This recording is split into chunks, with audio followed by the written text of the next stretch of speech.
Hello guys, Secret Garden. Hello guys, today I'm going to share with you the summary of the chapter 3 from this story. So let's begin. When Mrs. Mary arrived for the huge big house, and the night she entered it with Mr. Mudlock, and she saw the dark, long hall. There is so lonely, and she felt afraid from that dark. They all went upstairs, and Mrs. Medlocker take her to her room. After she entered, she told her, after having your supper, go to sleep and don't go out from the house, because your uncle don't like to wander around the house in the night.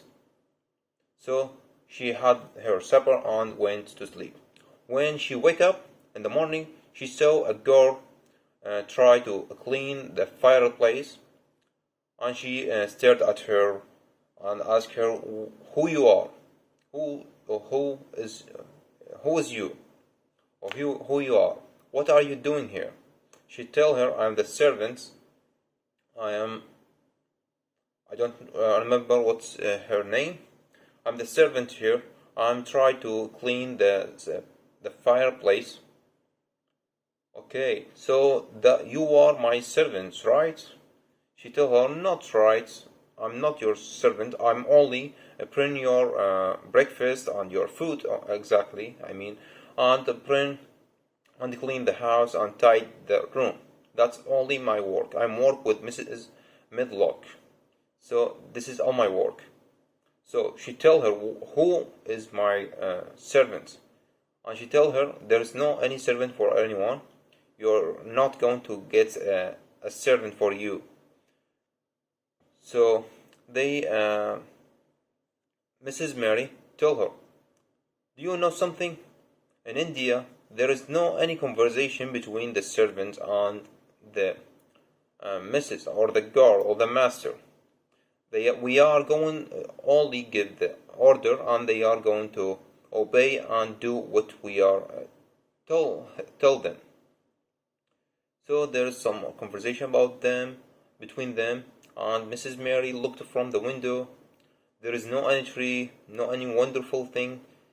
There is only such as a purple sea. She asked the servant, "What are these?" And she told her, "This is the secret. This is the garden. It's locked from 10 years ago, and there is no anyone can get into this garden. Your uncle locked it and buried the key with his wife. And beside it, the moor, it's looked like a purple sea." After that, she told her, "Who's going to dress me if I don't have a servant? I can't dress myself." So the servant told her, "You have to dress by yourself. My mother told me everyone have to depend on himself. Either the important and rich people, they have to do that." And then she bring the food for her, the breakfast, and she told her, "I don't want that breakfast. I'm not hungry."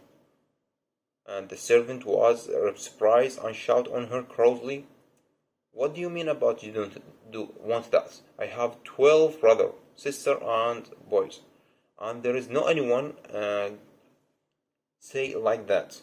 They are having their breakfast in 5 minutes only." She was surprised, Mrs. Mary. "So why that they are having their food for 5 minutes?" "Because they are so hungry," she replied, the servant. "Because they are too hungry. They don't have much food for in their life,